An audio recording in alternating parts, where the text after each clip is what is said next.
ਪਤਾ ਲੱਗ ਰਿਹਾ ਵੀ ਉੱਥੇ ਕੁਛ ਜਿਹੜੇ immigration clinics, know your right clinics ਜਾਂ ਵਰਕਸ਼ਾਪਸ ਜਿਹੜੀਆਂ ਉਹ ਲੱਗ ਰਹੀਆਂ ਆ। ਇਹ ਜਿਹੜਾ ਨੋ ਯੂਰ ਰਾਈਟਸ ਕਲੀਨਿਕ ਆ, ਐਸ ਸੰਡੇ ਆਪਾਂ ਹਿਸਪੈਨਿਕ ਕਮਿਊਨਿਟੀ ਦੇ ਨਾਲ ਪਾਰਟਨਰ ਕਰਕੇ ਇੱਕ ਪਾਰਟਨਰਸ਼ਿਪ ਦੇ ਵਿੱਚ ਆਪਾਂ ਗੁਰੂ ਘਰ ਲਿਆ ਰਹੇ ਹਾਂ, ਗੁਰਦੁਆਰਾ ਗੁਰੂ ਦਸ਼ਮੇਸ਼ ਦਰਬਾਰ, ਜੋ ਕਿ ਵਾਈਬਲ ਰੋਡ ਤੇ ਆ। ਠੀਕ ਸੋ ਹੈ।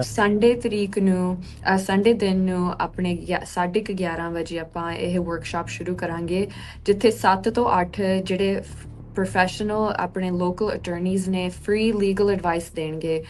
ਅਗੇਨ, ਜਿਹੜੇ ਆਪਣੇ ਬੇਕਰਸਫੀਲਡ ਦੇ ਸਭ ਤੋਂ ਬੈਸਟ ਅਟਰਨੀ ਨੇ, ਉਹ ਸਾਰੇ ਆ ਰਹੇ ਨੇ ਤਾਂ ਕਿ ਆਪਣੀ ਕਮਿਊਨਿਟੀ ਤੱਕ ਉਹੀ ਜਾਣਕਾਰੀ ਮਿਲ ਸਕੇ ਜੋ ਕਿ ਬਾਕੀ ਕਮਿਊਨਿਟੀਜ਼ ਨੂੰ ਮਿਲ ਰਹੀ ਆ। ਭਾਵੇਂ ਤੁਹਾਡੇ ਆਪਣਾ ਵਕੀਲ ਕੀਤਾ ਹੋਇਆ, ਤੁਹਾਨੂੰ ਲੱਗਦਾ ਕਿ ਵੀ ਅਸੀਂ ਡਬਲ ਚੈੱਕ ਕਰਨਾ ਚਾਹੁੰਦੇ ਹਾਂ ਕਿ ਵੀ ਸਾਨੂੰ ਵਧੀਆ ਐਡਵਾਈਸ ਮਿਲ ਰਹੀ ਆ ਕਿ ਨਹੀਂ, ਉਹ ਵੀ ਤੁਸੀਂ ਕਰ ਸਕਦੇ ਆ। ਬਿਲਕੁਲ ਓਪਨ ਫੋਰਮ ਹੋਊਗਾ ਸਾਰਿਆਂ ਦੇ ਲਈ। ਹਜੇ ਵੀ ਕਮਿਊਨਿਟੀ ਦੇ ਵਿੱਚ ਇਹੀ ਗੱਲਾਂ ਹੋ ਰਹੀਆਂ ਨੇ ਕਿ ਵੀ ਅਸੀਂ ਆਪਾਂ ਸੇਫ ਹਾਂ, ਸੁਰੱਖਿਅਤ ਹਾਂ ਜਾਂ ਨਹੀਂ। ਸੋ ਈਵਨ ਗੁਰੂ ਘਰਾਂ ਦੇ ਵਿੱਚ ਦੇਖਿਆ ਜਾ ਰਿਹਾ ਕਿ ਵੀ ਅਟੈਂਡੈਂਸ ਵੀ ਘਟੀ ਆ। ਜਿਹੜੇ ਸੇਵਾਦਾਰ ਨੇ ਉਹਨਾਂ ਨੇ ਵੀ ਇਹ ਚੀਜ਼ ਨੋਟ ਕੀਤੀ ਆ।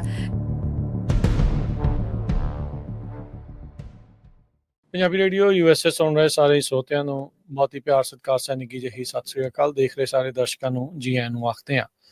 ਸਰੋਤਿਓ, ਜਿਵੇਂ ਆਪਾਂ ਜਾਣਦੇ ਹਾਂ ਵੀ ਕੁਛ ਦਿਨ ਪਹਿਲਾਂ ਲਾਸਟ ਵੀਕ ਦੇ ਵਿੱਚ ਕਸਟਮ ਬਾਰਡਰ ਪੈਟਰੋਲ ਏਜੰਟਸ ਦੇ ਦੁਆਰਾ ਬੇਕਰਸਫੀਲਡ ਤੇ ਉਸਦੇ ਨਜ਼ਦੀਕੀ ਇਲਾਕਿਆਂ ਦੇ ਵਿੱਚ ਕਾਫੀ ਵੱਡੇ ਪੱਧਰ ਦੇ ਉੱਤੇ ਛਾਪੇਮਾਰੀ ਕੀਤੀ ਗਈ। ਆਪਰੇਸ਼ਨ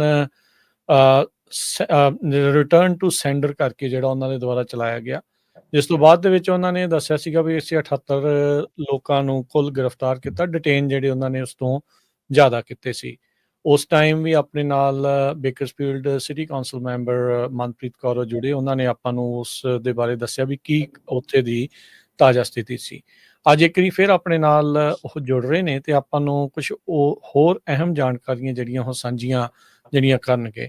ਮਨਪ੍ਰੀਤ ਕੌਰ, ਜੀ ਆਇਆਂ ਨੂੰ, ਸਵਾਗਤ ਹੈ। ਵਾਹਿਗੁਰੂ ਜੀ ਕਾ ਖਾਲਸਾ, ਵਾਹਿਗੁਰੂ ਜੀ ਕਾ ਖਾਲਸਾ, ਵਾਹਿਗੁਰੂ ਜੀ ਕੀ ਫਤਿਹ।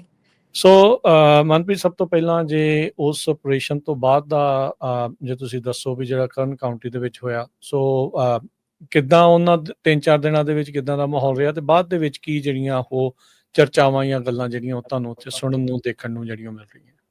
ਜ਼ਰੂਰ। ਸੋ ਉਸ ਆਪਰੇਸ਼ਨ ਤੋਂ ਬਾਅਦ ਅਸੀਂ ਆਪਣੇ ਜਿਹੜੇ ਹਿਸਪੈਨਿਕ ਕਮਿਊਨਿਟੀ ਦੇ ਵਿੱਚ ਜਿਹੜੇ ਵੀ ਕਮਿਊਨਿਟੀ ਲੀਡਰਸ ਨੇ, ਜਿਹੜੀਆਂ ਸੰਸਥਾਵਾਂ ਨੇ, ਅਸੀਂ ਉਹਨਾਂ ਨਾਲ ਵੀ ਕਾਫੀ ਗੱਲਬਾਤ ਕੀਤੀ ਆ ਕਿ ਉਹਨਾਂ ਦੀ ਕਮਿਊਨਿਟੀ ਨਾਲ ਕੀ ਇਹ ਐਕਸਪੀਰੀਅੰਸ ਹੋਇਆ।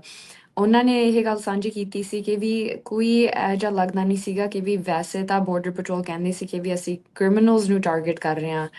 ਅਸੀਂ ਵੀ ਇਸ ਗੱਲ 'ਚ ਸਹਿਮਤ ਹਾਂ ਕਿ ਜੇ ਕਿਸੇ ਨੇ ਕੋਈ ਕਾਨੂੰਨ ਤੋੜਿਆ ਵਾ ਤੇ ਉਹਨਾਂ ਨੇ ਆਪਣੇ ਜਿਹੜੇ ਆਪਣੇ ਇੱਥੇ ਹੱਕ ਨੇ ਜਾਂ ਕੋਈ ਵੀ ਲਾਅ ਇੱਥੇ ਤੋੜੇ ਨੇ, ਤਾਂ ਸ਼ੋਰ ਉਹਨਾਂ ਨੂੰ ਜਾਣਕਾਰੀ ਕਰਨ ਦੀ ਪੂਰੀ ਪਰਮਿਸ਼ਨ ਆ। ਪਰ ਕਈ ਲੋਕ ਜਿਹੜੇ ਨਾ ਇਨਸਾਫ ਨੇ, ਕੋਈ ਕਸੂਰਦਾਰ ਨੇ, ਆਪਣੇ ਬਸ ਕੰਮ ਕਰਦੇ ਨੇ, ਕੰਮ ਤੇ ਜਾਂਦੇ ਨੇ, ਉਹਨਾਂ ਨੂੰ ਵੀ ਰੋਕਿਆ ਗਿਆ।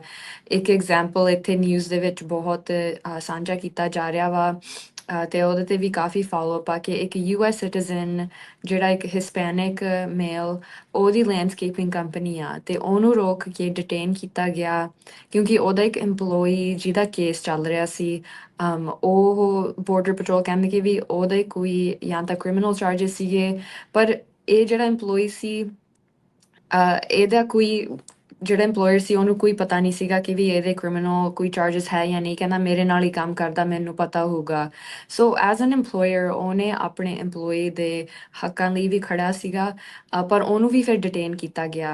ਇਸ ਗੱਲ ਦੀ ਇਹ ਕਨਫਿਊਜ਼ਨ ਆ ਕਿ ਜੇ ਤੁਹਾਡਾ ਕੇਸ ਚੱਲ ਰਿਹਾ ਤਾਂ ਤੁਹਾਨੂੰ ਰਿਪੋਰਟ ਕਰਨਾ ਪੈਂਦਾ ਵਾ, ਤੁਹਾਨੂੰ ਜੀ। ਆਈਸ ਜਾਂ ਬਾਰਡਰ ਪੈਟਰੋਲ ਨਾਲ ਇਨ ਟੱਚ ਰਹਿਣਾ ਪੈਂਦਾ। ਸੋ ਵਾਈ ਇਜ਼ ਇਟ ਕਿ ਵੀ ਉਹਨਾਂ ਨੂੰ ਕਮਿਊਨਿਟੀ ਦੇ ਵਿੱਚ ਆ ਕੇ ਇਹ ਰੇਡਾਂ ਕਰਨੀਆਂ ਪਈਆਂ। ਇੱਕ ਹੋਰ ਚੀਜ਼ ਆ ਕਿ ਇਹ ਹਿਸਪੈਨਿਕ ਮੇਲ, ਇਹ ਵੀ US ਸਿਟੀਜ਼ਨ ਸੀ, ਸੋ ਉਹਨੂੰ ਡਿਟੇਨ ਕਰਕੇ ਉਹਦੇ ਟਾਇਰ ਪਾਟੇ ਗਏ। ਇਹ ਐਕਸਟ੍ਰੀਮ ਚੀਜ਼ਾਂ ਕੀਤੀਆਂ ਗਈਆਂ ਨੇ, ਪਰ ਆਪਣੀ ਕਮਿਊਨਿਟੀ ਦੇ ਵਿੱਚ ਵੀ ਕਾਫੀ ਡਰ ਆ। ਹਜੇ ਵੀ ਕਮਿਊਨਿਟੀ ਦੇ ਵਿੱਚ ਇਹੀ ਗੱਲਾਂ ਹੋ ਰਹੀਆਂ ਨੇ ਕਿ ਵੀ ਅਸੀਂ ਆਪਾਂ ਸੇਫ ਹਾਂ, ਸੁਰੱਖਿਅਤ ਹਾਂ ਜਾਂ ਨਹੀਂ। ਸੋ ਈਵਨ ਗੁਰੂ ਘਰਾਂ ਦੇ ਵਿੱਚ ਦੇਖਿਆ ਜਾ ਰਿਹਾ ਕਿ ਵੀ ਅਟੈਂਡੈਂਸ ਵੀ ਘਟੀ ਆ। ਜਿਹੜੇ ਸੇਵਾਦਾਰ ਨੇ ਉਹਨਾਂ ਨੇ ਵੀ ਇਹ ਚੀਜ਼ ਨੋਟ ਕੀਤੀ ਆ। ਕਈ ਗੁਰੂ ਘਰਾਂ ਦੇ ਜਿਹੜੇ ਲੀਡਰਸ਼ਿਪ ਦੇ ਵਿੱਚ ਨੇ, ਉਹਨਾਂ ਨੇ ਇਹ ਗੱਲ ਸਾਂਝੀ ਕੀਤੀ ਹੈ ਕਿ ਵੀ ਜਿਹੜੇ ਯੰਗ ਆਪਣੀ ਯੂਥ ਜਿਹੜੇ ਆਉਂਦੇ ਹੁੰਦੇ ਨੇ ਆਪਾਂ ਦੇਖਿਆ ਕਿ ਵੀ ਉਹ ਵੀ ਘੱਟ ਹੋਈ ਆ। ਸੋ ਇਹ ਚੀਜ਼ਾਂ ਅਸੀਂ ਨੋਟ ਕਰ ਰਹੇ ਹਾਂ ਜਿਹੜੀ ਆਪਣੀ ਕਮਿਊਨਿਟੀ ਦੇ ਵਿੱਚ ਇਨ ਰਿਸਪੌਂਸ ਹੋਈਆਂ ਨੇ। ਠੀਕ ਹੈ। ਸੋ ਇਸ ਬਾਬਤ ਇਹ ਪਤਾ ਲੱਗ ਰਿਹਾ ਵੀ ਉੱਥੇ ਕੁਛ ਜਿਹੜੇ immigration clinics, know your right clinics ਜਾਂ ਵਰਕਸ਼ਾਪ ਜਿਹੜੀਆਂ ਉਹ ਲੱਗ ਰਹੀਆਂ ਆ। ਸੋ ਹਿਸਪੈਨਿਕ ਕਮਿਊਨਿਟੀ ਦੇ ਦੁਆਰਾ ਕੀਤੀਆਂ ਗਈਆਂ ਤੇ ਇਹ ਵੀ ਪਤਾ ਲੱਗ ਰਿਹਾ ਵੀ ਹੁਣ ਪੰਜਾਬੀ ਕਮਿਊਨਿਟੀ ਦੇ ਵਿੱਚ ਵੀ ਇਹ ਜਿਹੜੀ ਹੋਣ ਜਾ ਰਹੀ ਹੈ। ਕੀ ਇਨਫੋਰਮੇਸ਼ਨ ਹੈ ਇਸ ਦੇ ਬਾਬਤ? ਹਾਂਜੀ, so actually at the same time ਜਦੋਂ ਇਹ ਰੇਡਾਂ ਸ਼ੁਰੂ ਹੋਈਆਂ ਨੇ, ਆਲਰੇਡੀ ਜਿਹੜੀ ਇੱਕ ਇਮੀਗ੍ਰੇਸ਼ਨ ਜਸਟਿਸ ਕੋਲੈਬੋਰੇਟਿਵ ਇੱਥੇ ਬਣੀ ਹੋਈ ਆ, ਜੋ ਕਿ ਟਰੰਪ ਦੇ ਪਿਛਲੇ ਐਡਮਿਨਿਸਟ੍ਰੇਸ਼ਨ ਦੇ ਵਿੱਚ ਬਣੀ ਸੀ, ਜਦੋਂ ਮੈਸ ਡਿਪੋਰਟੇਸ਼ਨ ਹੋ ਰਹੀ ਸੀ ਜਾਂ ਇਮੀਗ੍ਰੇਸ਼ਨ ਸਟੈਟਸ ਨੂੰ ਲੋਕਾਂ ਨੂੰ ਕਾਫੀ ਇਨਸਿਕਿਉਰਿਟੀ ਸੀਗੀ। ਸੋ ਇਸ ਜਿਹੜੀ ਸੰਸਥਾ ਬਣਾਈ ਗਈ ਸੀ, ਇਹਦੇ ਵਿੱਚ ਜਿਹੜੀ ਕਰਨ County Hispanic chamber of commerce, ਆਪਣੀ ਕੈਲ ਸਟੇਟ ਬੇਕਰਸਫੀਲਡ, ਕਰਨ ਕਮਿਊਨਿਟੀ ਕਾਲਜ ਡਿਸਟ੍ਰਿਕਟ, ਕਾਫੀ ਸੰਸਥਾਵਾਂ ਨੇ ਜਿਹੜੀਆਂ ਇਸ ਦੇ ਵਿੱਚ ਜੁੜੀਆਂ ਹੋਈਆਂ ਨੇ ਕਿ ਵੀ ਅਸੀਂ ਕਮਿਊਨਿਟੀ ਤੱਕ ਜੀ। ਉਹ ਇਨਫੋਰਮੇਸ਼ਨ ਕਿਵੇਂ ਲਿਆ ਸਕਦੇ ਹਾਂ ਜਿਹੜੀ ਜ਼ਰੂਰੀ ਆ। ਸੋ ਪਿਛਲੇ ਹਫਤੇ ਵੀ ਇਹਨਾਂ ਨੇ 3 ਤੋਂ 4 ਵਰਕਸ਼ਾਪਸ ਕੀਤੀਆਂ ਨੇ, ਜਿਸ ਦੇ ਵਿੱਚ ਅਟੈਂਡੈਂਸ ਦੇ ਵਿੱਚ 400-500 ਬੰਦਾ ਆਇਆ ਹੋਇਆ ਵਾ। ਈਵਨ ਕੱਲ ਰਾਤ ਵੀ ਇਹਨਾਂ ਨੇ ਇੱਕ ਕੀਤੀ ਸੀ ਆਰਵਿਨ ਦੇ ਵਿੱਚ, ਉੱਥੇ ਵੀ 300-400 ਬੰਦਾ ਇਕੱਠਾ ਹੋਇਆ ਸੀਗਾ, ਕਿਉਂਕਿ ਲੋਕਾਂ ਨੂੰ ਇਹੀ ਆ ਕਿ ਸਾਨੂੰ ਕਿਵੇਂ ਜਾਣਕਾਰੀ ਮਿਲ ਸਕੇ। ਇਸ ਕਲੀਨਿਕਸ ਦੇ ਵਿੱਚ ਇਮੀਗ੍ਰੇਸ਼ਨ ਅਟਰਨੀਜ਼ ਅਟੈਂਡੈਂਸ ਦੇ ਵਿੱਚ ਨੇ, ਆਲਸੋ ਜਿਹੜੇ ਕ੍ਰਿਮੀਨਲ ਡਿਫੈਂਸ ਅਟਰਨੀਜ਼ ਨੇ, ਬੇਕਰਸਫੀਲਡ ਦੇ ਜਿਹੜੇ ਟਾਪ ਅਟਰਨੀਜ਼ ਨੇ, ਉਹ ਫ੍ਰੀ ਐਡਵਾਈਸ ਦੇ ਰਹੇ ਨੇ ਕਿ ਤੁਹਾਨੂੰ ਜੇ ਇਹ ਚੀਜ਼ ਐਨਕਾਊਂਟਰ ਹੁੰਦੀ ਹੈ ਤਾਂ ਤੁਸੀਂ ਕੀ ਕਰ ਸਕਦੇ ਹੋ।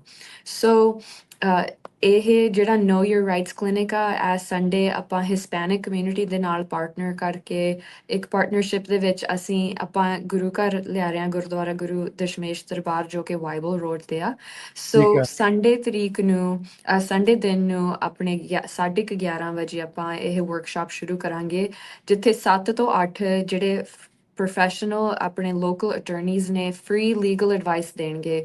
ਆਪਾਂ ਪੰਜਾਬੀ ਟ੍ਰਾਂਸਲੇਸ਼ਨ ਵੀ ਪ੍ਰੋਵਾਈਡ ਕਰਾਂਗੇ।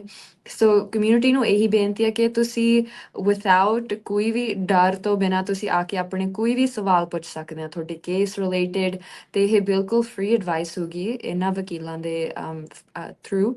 ਤੇ ਠੀਕ ਹੈ। ਆਪਾਂ ਐਜ਼ ਅ ਕਮਿਊਨਿਟੀ ਉਹਨਾਂ ਨੂੰ ਕੁਝ ਵੀ ਪੁੱਛ ਸਕਦੇ ਹਾਂ।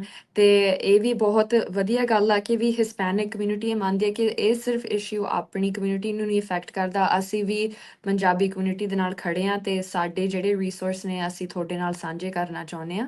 ਸੋ ਅਸੀਂ ਵੀ ਉਸ ਚੀਜ਼ ਦਾ ਬਹੁਤ ਸ਼ੁਕਰਗੁਜ਼ਾਰ ਹਾਂ ਕਿ ਇਹ ਸੰਸਥਾ ਆਪਣੇ ਕਮਿਊਨਿਟੀ ਦੇ ਵਿੱਚ ਵੀ ਆ ਰਹੀ ਆ। ਸੋ ਅਗੇਨ ਜਿਹੜੇ ਆਪਣੇ ਬੇਕਰਸਫੀਲਡ ਦੇ ਸਭ ਤੋਂ ਬੈਸਟ ਅਟਰਨੀ ਨੇ, ਉਹ ਸਾਰੇ ਆ ਰਹੇ ਨੇ ਤਾਂ ਕਿ ਆਪਣੀ ਕਮਿਊਨਿਟੀ ਤੱਕ ਉਹੀ ਜਾਣਕਾਰੀ ਮਿਲ ਸਕੇ ਜੋ ਕਿ ਬਾਕੀ ਕਮਿਊਨਿਟੀਜ਼ ਨੂੰ ਮਿਲ ਰਹੀ ਆ।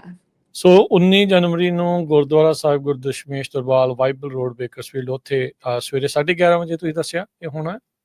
11:30 ਵਜੇ ਆਪਾਂ ਸ਼ੁਰੂ ਕਰਾਂਗੇ। ਸ਼ੁਰੂ ਕਰਨਾ। ਹਾਂਜੀ, ਸੋ ਬੇਨਤੀ ਹੈ ਕਿ ਭਾਵੇਂ ਤੁਸੀਂ ਕੋਈ ਹੋਰ ਗੁਰਦੁਆਰਾ ਰੈਗੂਲਰਲੀ ਅਟੈਂਡ ਕਰ ਰਹੇ ਹੋ, ਜੇ ਤੁਹਾਨੂੰ ਲੀਗਲ ਐਡਵਾਈਸ ਚਾਹੀਦੀ ਆ ਤਾਂ ਜ਼ਰੂਰ ਐਟਲੀਸਟ 11:30 ਤੋਂ ਘੰਟਾ ਤੱਕ ਤੁਸੀਂ ਰਹਿ ਕੇ ਉਹ ਵਕੀਲਾਂ ਤੋਂ ਕੋਈ ਵੀ ਐਡਵਾਈਸ ਲੈ ਸਕਦੇ ਹੋ। ਫ੍ਰੀ ਦੇ ਵਿੱਚ ਤੁਹਾਨੂੰ ਮਿਲੂਗੀ ਉਹ ਐਡਵਾਈਸ। ਭਾਵੇਂ ਤੁਹਾਡੇ ਆਪਣਾ ਵਕੀਲ ਕੀਤਾ ਹੋਇਆ, ਤੁਹਾਨੂੰ ਲੱਗਦਾ ਕਿ ਵੀ ਅਸੀਂ ਡਬਲ ਚੈੱਕ ਕਰਨਾ ਚਾਹੁੰਦੇ ਹਾਂ ਕਿ ਵੀ ਸਾਨੂੰ ਵਧੀਆ ਐਡਵਾਈਸ ਮਿਲ ਰਹੀ ਆ ਕਿ ਨਹੀਂ, ਉਹ ਵੀ ਤੁਸੀਂ ਕਰ ਸਕਦੇ ਹਾਂ। ਬਿਲਕੁਲ ਓਪਨ ਫੋਰਮ ਹੋਊਗਾ ਸਾਰਿਆਂ ਦੇ ਲਈ। ਸੋ ਠੀਕ ਆ। ਸੋ ਉੱਥੇ ਕੋਈ ਵੀ ਸਲਾਹ ਜਿਹੜੀ ਹੈ ਉਹ ਲੈ ਸਕਦੇ, ਪੁੱਛ ਸਕਦੇ ਆ ਵੀ ਬੇਸਿਕਲੀ, ਕਿਉਂਕਿ ਲੋਕਾਂ ਦੇ ਮਨਾਂ 'ਚ ਆਈ ਥਿੰਕ ਇਹ ਸਭ ਤੋਂ ਵੱਡਾ ਸਵਾਲ ਆ ਵੀ ਮੈਨੂੰ ਤਾਂ ਨਹੀਂ ਖਤਰਾ ਵੀ ਹਾਂਜੀ। ਮੇਰੇ ਤਾਂ ਨਹੀਂ ਪਿੱਛੇ ਜਿਹੜਾ ਉਹ ਆ ਸਕਦੇ, ਜਾਂ ਉਹ ਕੀ ਜਿਹੜਾ ਉਹਨਾਂ ਦਾ ਕੀਤਾ ਜਾ ਸਕਦਾ। ਸੋ ਜੇ ਤੁਹਾਡਾ ਕੋਈ ਇਮੀਗ੍ਰੇਸ਼ਨ ਦਾ ਕੁਐਸਚਨ ਆ, ਤੁਸੀਂ ਬੇਕਰਸਫੀਲਡ ਦੇ ਵਿੱਚ ਰਹਿੰਦੇ ਆ, ਤਾਂ ਗੁਰਦੁਆਰਾ ਗੁਰੂ ਦਸ਼ਮੇਸ਼ ਦਰਬਾਰ 7000 ਵਾਈਬਲ ਰੋਡ, ਉੱਥੇ 11:30 ਵਜੇ ਨੋ ਯੂਰ ਰਾਈਟਸ ਇਮੀਗ੍ਰੇਸ਼ਨ ਦੀ ਵਿਸ਼ੇਸ਼ ਮੁਫਤ ਕਾਨੂੰਨੀ ਸਲਾਹ ਇਮੀਗ੍ਰੇਸ਼ਨ ਦੇ ਵਕੀਲਾਂ ਦੇ ਦੁਆਰਾ ਜਿਹੜੀ ਉਹ ਕੀਤੀ ਜਾ ਰਹੀ ਆ। ਸੋ ਉੱਥੇ ਦੀ ਜਿਹੜੀਆਂ ਕਮਿਊਨਿਟੀਜ਼ ਇਕੱਠੇ ਹੋ ਕੇ ਜਿਹੜੀਆਂ ਕਰ ਰਹੀਆਂ, ਕਿਉਂਕਿ ਆਪਾਂ ਦੇਖਿਆ ਵੀ ਸਭ ਤੋਂ ਜ਼ਿਆਦਾ ਇੰਪੈਕਟ ਉਸੇ ਹੀ ਇਲਾਕੇ ਦੇ ਵਿੱਚ ਜਿਹੜਾ ਹੋਇਆ। ਸੋ ਉੱਥੇ ਇਹ ਜਿਹੜਾ ਨੋ ਯੂਰ ਰਾਈਟਸ ਜਿਹੜਾ ਇੱਕ ਟਾਊਨ ਹਾਲ ਕਹਿ ਲਓ ਜਾਂ ਇੱਕ ਵਰਕਸ਼ਾਪ ਕਹਿ ਲਓ ਜਾਂ ਇਮੀਗ੍ਰੇਸ਼ਨ ਕਲੀਨਿਕ ਕਹਿ ਲਓ, ਵੀ ਉੱਥੇ ਕਰਵਾਇਆ ਜਾ ਰਿਹਾ। ਸੋ ਤੁਸੀਂ ਉੱਥੇ ਜਾ ਕੇ ਜਿਹੜਾ ਉਹ ਆਪਣਾ ਕੋਈ ਸਵਾਲ ਆ ਉਹ ਪੁੱਛ ਸਕਦੇ ਆ। ਮਨਪ੍ਰੀਤ, ਕੁਛ ਆਈਡੀਆ ਹੈਗਾ ਵੀ ਕਿੰਨੀ ਕੁ ਲੰਮੀ ਜਿਹੜੀ ਇਹ ਹੋ ਸਕਦੀ ਆ, ਲਾਈਕ ਕੋਈ ਲੈਂਥ ਵਾਈਜ਼ 1 ਘੰਟਾ 2 ਘੰਟੇ ਔਰ ਈਵਨ ਮੋਰ? ਸੋ ਇਹ ਹੋ ਸਕਦਾ ਕਿ ਵੀ 2 ਘੰਟਿਆਂ ਤੱਕ ਚੱਲ ਸਕਦਾ ਹੈ। ਇਟ ਜਸਟ ਡਿਪੈਂਡਸ ਕਿ ਵੀ ਕਿੰਨੇ ਲੋਕਾਂ ਕੋਲ ਸਵਾਲ ਨੇ ਆਪਣੇ ਜਿਹੜੇ ਵਕੀਲ ਆ ਰਹੇ ਨੇ ਉਹਨਾਂ ਦੇ ਲਈ। ਬਾਕੀ ਹੋਰ ਵੀ ਜਿਹੜੀਆਂ ਸੰਸਥਾਵਾਂ ਆਪਣੀ ਕਮਿਊਨਿਟੀ ਦੇ ਵਿੱਚ ਨੇ ਜੋ ਇਸ ਚੀਜ਼ ਦਾ ਸਪੋਰਟ ਕਰ ਰਹੇ ਨੇ, Bakersfield Women's Association, Jakarta Movement, Building Healthy Communities, ਜੋ ਕਿ ਇਹ ਸਾਰੀ ਕਮਿਊਨਿਟੀਜ਼ ਦੀ ਸੇਵਾ ਕਰਦੇ ਨੇ ਇੱਥੇ ਕਰਨ ਕਾਉਂਟੀ ਦੇ ਵਿੱਚ। ਤੁਸੀਂ ਉਹਨਾਂ ਨੂੰ ਵੀ ਕੋਈ ਵੀ ਸਵਾਲ ਹੋਣ, ਅਸੀਂ ਜਿਹੜੇ ਨੋ ਯੋਰ ਰਾਈਟਸ ਕਾਰਡ ਜਕਾਰਾ ਮੂਵਮੈਂਟ ਨੇ ਪ੍ਰਿੰਟ ਕੀਤੇ ਨੇ ਕਿ ਜੇ ਤੁਹਾਨੂੰ ਰੋਕਿਆ ਜਾਂਦਾ ਵਾ ਤਾਂ ਤੁਸੀਂ ਉਹ ਸਿਰਫ ਉਹ ਕਾਰਡ ਡਿਸਪਲੇ ਕਰਨਾ ਵਾ ਤਾਂ ਤੁਸੀਂ ਕਰ ਸਕਦੇ ਹੋ। ਉਹ ਵੀ ਪ੍ਰਿੰਟ ਕਰਕੇ ਲਿਆਤੇ ਜਾਣਗੇ ਤੇ ਆਪਾਂ ਉਹ ਵੀ ਵੰਡਾਂਗੇ। ਸੋ ਇਹ ਹੋ ਸਕਦਾ ਘੰਟਾ 2 ਘੰਟੇ, ਬਟ ਜਸਟ ਡਿਪੈਂਡਸ। ਵਰਕਸ਼ਾਪ ਤੋਂ ਬਾਅਦ ਵੀ ਤੁਹਾਨੂੰ ਇੱਕ ਮੌਕਾ ਹੋਗਾ ਕਿ ਤੁਸੀਂ ਉਹ ਵਕੀਲਾਂ ਨੂੰ ਸਵਾਲ ਕਰ ਸਕਦੇ ਹੋ ਜੋ ਤੇ ਤੁਹਾਡੇ ਵਕੀਲ ਕੇਸ ਦੇ ਪੰਜਾਬੀ ਹੋਣਗੇ ਜਾਂ ਇੰਗਲਿਸ਼ ਬੋਲਦੇ ਹੋਣਗੇ, ਟ੍ਰਾਂਸਲੇਸ਼ਨ ਹੋਊਗੀ ਕੀ ਹਾਂਜੀ। ਸਿਚੁਏਸ਼ਨ ਆ? ਸੋ ਇਹ ਵਕੀਲ ਜਿਹੜੇ ਨੇ ਇਹ ਹਿਸਪੈਨਿਕ ਅਟਰਨੀਜ਼ ਵੀ ਨੇ, ਗੋਰੇ ਵੀ ਨੇ, ਪਰ ਆਪਾਂ ਪੰਜਾਬੀ ਟਰਾਂਸਲੇਟਰਸ ਵੀ ਉੱਥੇ ਹੋਣਗੇ ਜੋ ਕਿ ਸਾਰੀ ਉਹ ਜਿਹੜੀ ਵਕੀਲਾਂ ਨਾਲ ਕਮਿਊਨੀਕੇਸ਼ਨ ਆ ਉਹ ਟਰਾਂਸਲੇਟ ਕਰ ਸਕਣ। ਠੀਕ ਹੈ, ਠੀਕ ਹੈ। ਸੋ ਬਿਲਕੁਲ ਜਿਹੜੇ ਵੀ ਸਾਡੇ ਸਰੋਤੇ ਦਰਸ਼ਕ ਜਿਹੜੇ ਸੁਣ ਦੇਖ ਰਹੇ ਆ, ਜੇ ਤੁਸੀਂ 19 ਤਰੀਕ ਨੂੰ ਬੇਕਰਸਫੀਲਡ ਦੇ ਵਿੱਚ ਆ, ਬੇਕਰਸਫੀਲਡ ਦੇ ਨਜ਼ਦੀਕ ਆ, ਜੇ ਤੁਸੀਂ ਆਪਣੇ ਇਮੀਗ੍ਰੇਸ਼ਨ ਦੇ ਬਾਰੇ ਕੋਈ ਕੁਐਸਚਨ ਪੁੱਛਣਾ ਤੇ ਉੱਥੇ ਜਿਹੜਾ ਨੋ ਯੋਰ ਰਾਈਟਸ, ਖਾਸ ਕਰਕੇ ਇਸ ਮਾਸ ਡੈਪੂਟੇਸ਼ਨ ਦੇ ਦੌਰ ਦੇ ਵਿੱਚ ਜਾਂ ਉਸ ਦੀ ਜਿਹੜੀ ਉਹ ਜਿਹੜਾ ਕਹਿ ਲਓ ਵੀ ਇੱਕ ਤਲਵਾਰ ਲਟਕ ਰਹੀ ਆ, ਕੀ ਤੁਸੀਂ ਸੇਫ ਆ ਜਾਂ ਤੁਹਾਡਾ ਕੋਈ ਕੁਐਸਚਨ ਆ, ਤਾਂ ਆਪਾਂ ਇਮੀਗ੍ਰੇਸ਼ਨ ਦੇ ਜਿਹੜੇ ਕੁਐਸਚਨ ਨੇ ਇੱਥੇ ਨੋ ਯੋਰ ਰਾਈਟਸ ਕਲੀਨਿਕ ਦੇ ਵਿੱਚ ਜਾ ਕੇ ਗੁਰਦੁਆਰਾ ਸਾਹਿਬ ਦਸ਼ਮੇਸ਼ ਦਰਬਾਰ 19 ਜਨਵਰੀ ਐਤਵਾਰ ਨੂੰ ਸਵੇਰੇ 11:30 ਵਜੇ ਜਾ ਕੇ ਪੁੱਛ ਸਕਦੇ ਹਾਂ। ਥੈਂਕ ਯੂ ਮਨਪ੍ਰੀਤ ਕੌਰ, ਬੜੀ ਮਿਹਰਬਾਨੀ। ਮਿਲਦੇ ਹਾਂ ਜੀ ਨੈਕਸਟ ਟਾਈਮ। ਵਾਹਿਗੁਰੂ ਜੀ ਕਾ ਵਾਹਿਗੁਰੂ ਜੀ ਕਾ ਖਾਲਸਾ, ਖਾਲਸਾ, ਵਾਹਿਗੁਰੂ ਜੀ ਕੀ ਵਾਹਿਗੁਰੂ ਜੀ ਕੀ ਫਤਿਹ।